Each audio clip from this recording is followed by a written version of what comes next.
नमस्कार, मेरा नाम है डॉक्टर पूरू धवन और आज इस वीडियो में हम बात करने वाले हैं मिरर थेरेपी के बारे में। मिरर थेरेपी एक पैरालिसिस पेशेंट की हाथ और पैर में मूवमेंट लाने में काफ़ी योगदान देती है। इसके ऊपर बहुत सारे आर्टिकल्स पहले से ही नेट पे अवेलेबल हैं, आप उनको आराम से पढ़ सकते हैं। इसे कैसे करना है मैं समझाता हूँ, इसके पीछे क्या मकसद है वो समझाऊँगा और आप जब इसे यूज़ करेंगे तो आप इसको समझ में आना शुरू हो जाएगा कि ये हमारे लिए काफ़ी इफ़ेक्टिव होता है पैरालिसिस में दोबारा से मूवमेंट लाने में अपने हाथ और पैर के अंदर। इसे कैसे करते हैं चलिए देखते हैं। तो मिरर थेरेपी के लिए चाहिए होता है आपको एक सिंपल मिरर। आपने करना क्या है, आपने उसे अपने टेबल पे रखना है और अपना जो हाथ काम नहीं कर रहा, मान लो कि मेरा सीधा हाथ काम नहीं कर रहा, उसे शीशे के पीछे रखेंगे और जो हाथ बिल्कुल अच्छे तरीके से काम कर रहा है उसे शीशे के सामने रखेंगे और अंदर से कोशिश करेंगे दोनों हाथ को हिलाने की। अब दोनों हाथ तो हिल नहीं रहे, ये मूवमेंट तो दोनों हाथों की हो नहीं रही, बट हम शीशे में देख के महसूस कर रहे हैं कि मेरा जो खराब हाथ है वो भी हिल रहा है। आज जब हमारे दिमाग को लगता है कि मेरे दोनों हाथ चल रहे हैं और जब आप शीशे से निकल के वास्तविकता में आते हो और देखते हो कि मेरा हाथ नहीं चल रहा, तो हमें अच्छा नहीं लगता। और जब हमें कोई चीज़ अच्छी नहीं लग रही होती तो हमारा ब्रेन उसे अच्छी करने की कोशिश करता है। तो ये बनता है एक ऐसा ट्रिगर जहाँ पे हमारे ब्रेन में रीप्रोग्रामिंग स्टार्ट होती है और यही रीप्रोग्रामिंग हमें दोबारा से काम करने लायक बनाने में मदद करती है। तो आपने शीशे के सामने बैठना है और जो मूवमेंट आप अपने हाथ से करना चाहते हो वो आप कर सकते हो। तो अक्सर हम क्या होते हैं, कोई काम करते हैं, जैसे किसी का काम है टाइपिंग करने का, तो वो देख सकता है कि मैं दोनों हाथ से टाइपिंग कर रहा हूँ।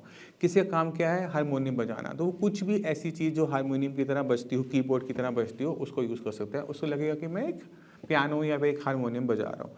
तो ये रियलाइज़ करना कि मेरे दोनों हाथ काम कर रहे हैं एक पल में और दूसरे पल में ये रियलाइज़ करना कि मेरा दूसरा हाथ काम नहीं कर रहा, तो आपको एक वो जो महसूस करवाता है कि मुझे ठीक होना है, ये जो ट्रिगर है यही आपके ब्रेन के अंदर जाके काम करेगा। तो आप कोई भी मूवमेंट आप स्टार्ट कर सकते हो और मैं हमेशा एडवाइस करता हूँ कि अपने बड़े जॉइंट से छोटी जॉइंट की तरफ जाओ। मिरर के सामने बैठ के अपने शोल्डर की मूवमेंट करना बड़ा मुश्किल है, तो इसको शुरुआत करेंगे अपनी एल्बो से। तो आप अपने एल्बो को इस तरह से उठते हुए देखेंगे, कोशिश कर रहे हैं, आप अंदर से महसूस कर रहे हैं कि मेरे दोनों हाथ चल रहे हैं। हम कोशिश भी अंदर से ये कर रहे हैं कि मेरे दोनों हाथ चल रहे हैं और इससे हमारी ब्रेन की प्रोग्रामिंग हो रही है। ये तो हो गई हमारी एल्बो की बात। उसके बाद हमारा जो जॉइंट आता है वो है रिस्ट। तो रिस्ट की अप एंड डाउन मूवमेंट हम इस तरह से देखेंगे और महसूस कर रहे हैं कि मेरे दोनों हाथ हम एक साथ कर रहे हैं, दोनों हाथ एक साथ कर रहे हैं, मगर हम उसको देख इस तरह से रहे हैं। और रिस्ट की मूवमेंट करने के बाद अपनी फिंगर्स को खोलना बंद करना, इस तरह से हम दोनों हाथ से अंदर से कोशिश कर रहे हैं और हम उसे देख भी पा रहे हैं। तो मिरर थेरेपी कैसे काम करती है उसको जान लेते हैं।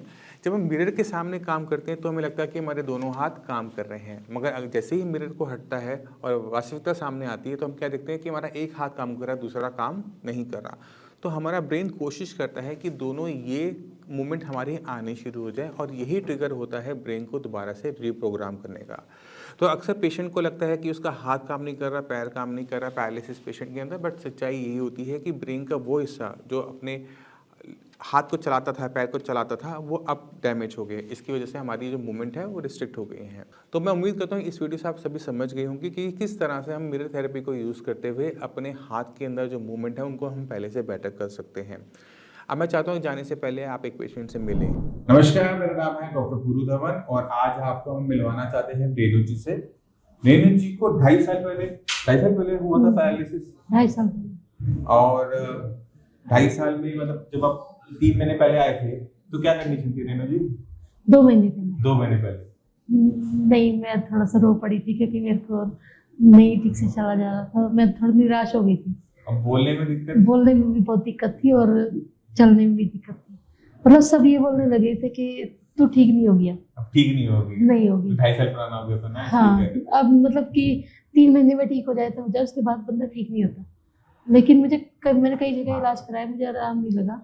यहाँ से मुझे आराम लगा। देखो, जो उन्होंने कहा वो बात सत्य है कि अगर हम पहले 6 महीने अगर हम टाइम गवा देते हैं, ढंग से ट्रीटमेंट नहीं लेते, तो ट्रीटमेंट करना मुश्किल हो जाता है, पर नामुमकिन नहीं होता। पहले 6 महीने में अपने आप सुधार होता है, बट उसके बाद हमें दवाइयों से करवाना पड़ता है। ठीक है, तो जैसे हमने मेडिसिन आपने स्टार्ट करी 2 महीने में, आवाज साफ, तो रात ऊपर, हाथ सब काम करने लगे, खाना बनाने लग गए हो। खाना बनाती हूँ।